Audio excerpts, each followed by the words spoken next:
RER, information.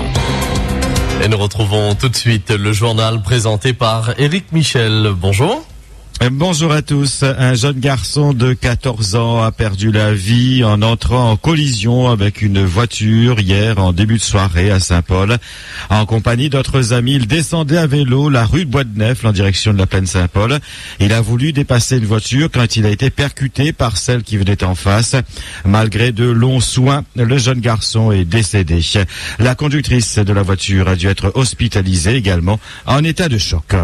Autre grave accident cette nuit s'est produit sur la 4 voies de Brapanon vers 23h30. Un cycliste a percuté un scooter, gravement blessé.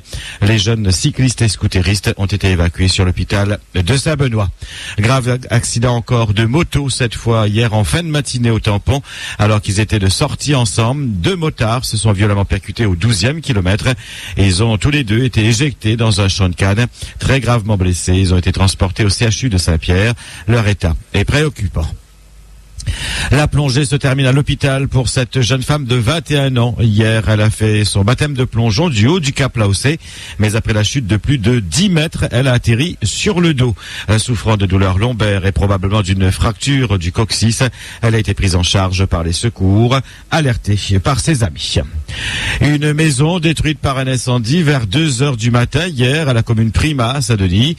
Personne n'a été blessé, mais la propriétaire accuse son concubin d'avoir mis le feu volontairement dans l'intention de la tuer avec ses deux enfants. Interpellé, l'homme était en état d'ivresse et il a été placé en garde à vue. C'est le fils de Géraldine qui avait senti l'odeur de fumée qui a alerté sa maman. Les trois occupants de la maison, déjà en flammes, sont alors passés par le toit pour rejoindre le parc volaille et ensuite parvenir jusqu'au sol. Le couple se disputait souvent selon les premières informations. RER. La fête du travail, célébrée traditionnellement hier par un défilé à Saint-Denis, mais dans la désunion syndicale.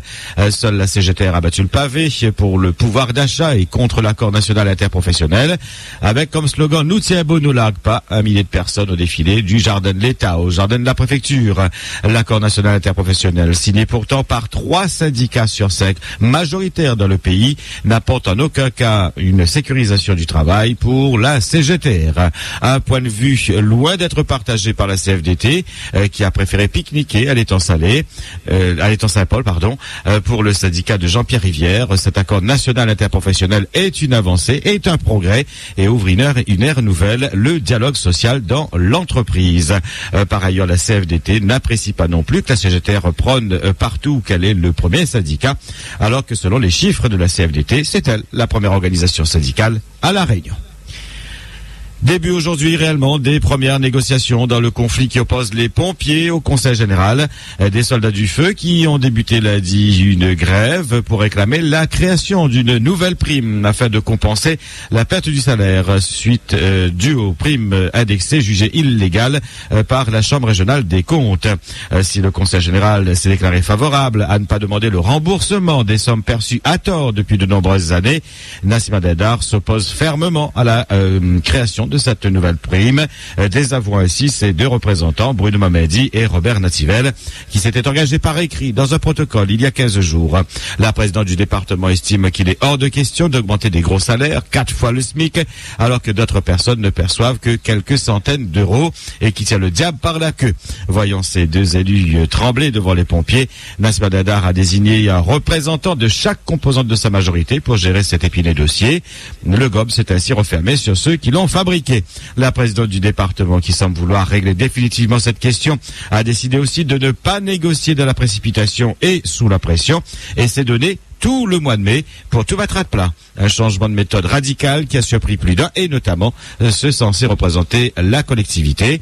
Le manque de courage politique est flagrant. C'est ce qui s'appelle être capon. La grève continue à Carrefour Sainte-Suzanne. Le personnel a cessé le travail depuis mardi pour réclamer une augmentation de salaire de 5%, la revalorisation des tickets restaurants et la mise en place d'une mutuelle. 52 jeunes Saint-Josephois ont véritablement fêté le travail hier en signant leur contrat d'avenir.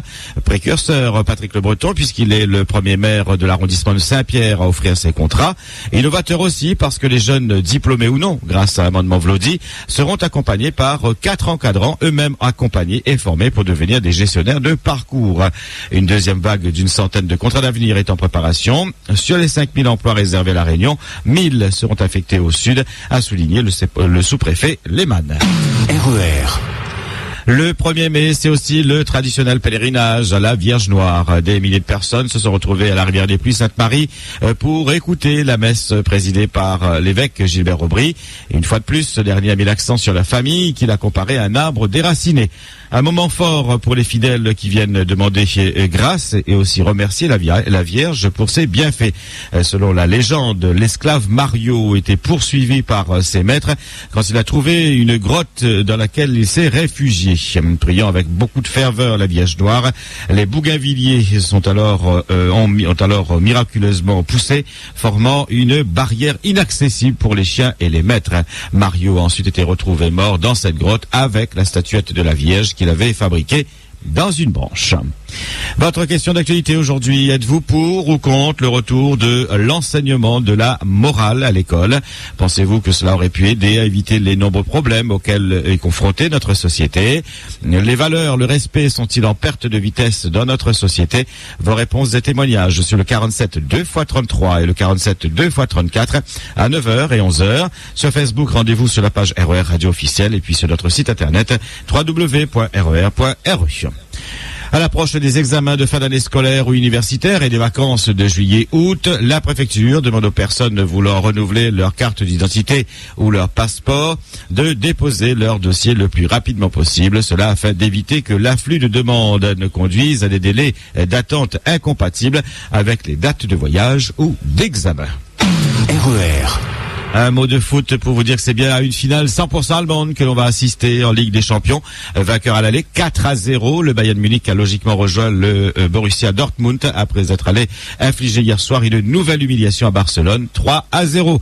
La finale de cette Ligue des Champions sera disputée le 25 mai prochain à Londres. RER. À 8h06 sur RER, c'est le point final à cette édition. Merci de votre fidélité, de votre attention. Agréable journée. RER, la radio qui vous transporte sur toute l'île.